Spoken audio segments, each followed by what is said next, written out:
देख रहे हैं इंडिया टीवी। आपके साथ मैं हूं प्राची पाराशर। बुलेटिन की शुरुआत करेंगे और बात करेंगे पड़ोसी देश नेपाल की। कहा जाता है कि भारत और नेपाल के बीच रोटी और बेटी का रिश्ता है।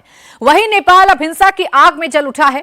हिंसा में 2 लोगों की जान चली गई, कई जगहों पर आगजनी हुई। हालात बेकाबू होता देख काठमांडू में आर्मी को उतार दिया गया है। काठमांडू के कई इलाकों में कर्फ्यू लगा दिया गया है। दरअसल शुक्रवार को नेपाल में राजशाही बहाली की मांग को लेकर बड़ा प्रोटेस्ट हुआ। प्रदर्शनकारियों ने काठमांडू में जमकर तोड़फोड़ और आगजनी की। प्रदर्शनकारियों ने पुलिस पर पत्थरबाजी की। जवाब में सुरक्षा कर्मियों ने भी आंसू गैस के गोले दागे।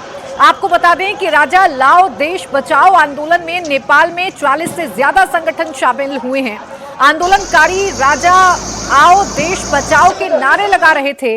वो लगातार राजशाही वापस की मांग कर रहे थे।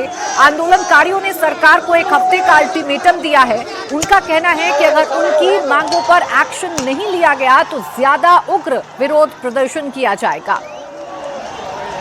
तो राजशाही को वापस लाने की मांग प्रदर्शनकारी लगातार नेपाल में कर रहे हैं और देखते ही देखते ये जो प्रदर्शन है वो उग्र हो चला है। देखते ही देखते कई संगठन इस आंदोलन का हिस्सा बन चुके हैं। सड़क पर हालात इतने आउट ऑफ कंट्रोल हो चुके हैं कि आर्मी को मोर्चा संभालना पड़ रहा है। आंसू गैस के गोले दागने पड़ रहे हैं। राजा लाओ देश बचाओ आंदोलन है और यही नारेबाजी इस आंदोलन के दौरान की जा रही है।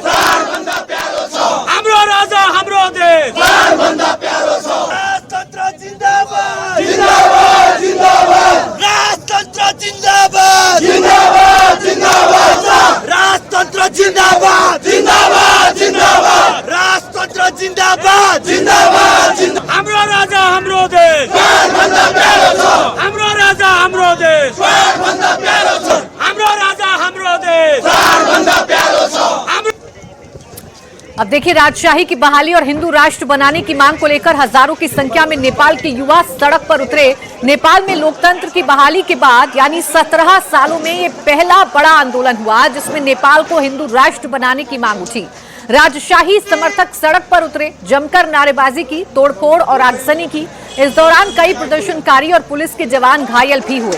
पुलिस ने भी प्रदर्शनकारियों पर आंसू गैस के गोले दागे, वाटर कैनन का इस्तेमाल किया गया। हिंसा में 2 लोगों की मौत हो गई। आपको बता दें कि नेपाल में 2008 में राजशाही खत्म हो गई थी। उसके बाद उसे लोकतांत्रिक देश घोषित कर दिया गया। नेपाल में जब राजशाही थी तब वो हिंदू राष्ट्र हुआ करता था, लेकिन जैसे ही राजशाही खत्म हुई नेपाल को धर्मनिरपेक्ष राज्य घोषित कर दिया गया। लेकिन 17 साल बाद इस साल 9 मार्च को नेपाल के पूर्व राजा ज्ञानेन्द्र वापस काठमांडू लौटे तो फिर से एक बार राजशाही की मांग उठने लगी और इसे लेकर ही कल प्रोटेस्ट हुआ था।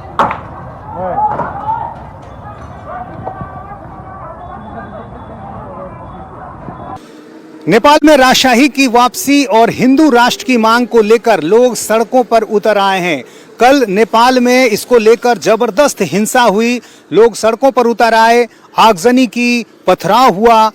नेपाली सेना भी सड़क पर आकर प्रदर्शनकारियों से निपटने में लगी रही और इसको लेकर जबरदस्त हिंसा हुई। आज कर्फ्यू में ढील दी गई है, लेकिन स्थिति अभी भी तनावपूर्ण बनी हुई है क्योंकि देर रात प्रदर्शन करने वाले कई नेताओं को गिरफ्तार कर लिया गया है और ऐसे में अब इस बात की आशंका है कि एक बार फिर प्रदर्शनकारी सड़क पर उतर सकते हैं। पूरी तैयारियां कर ली गई हैं।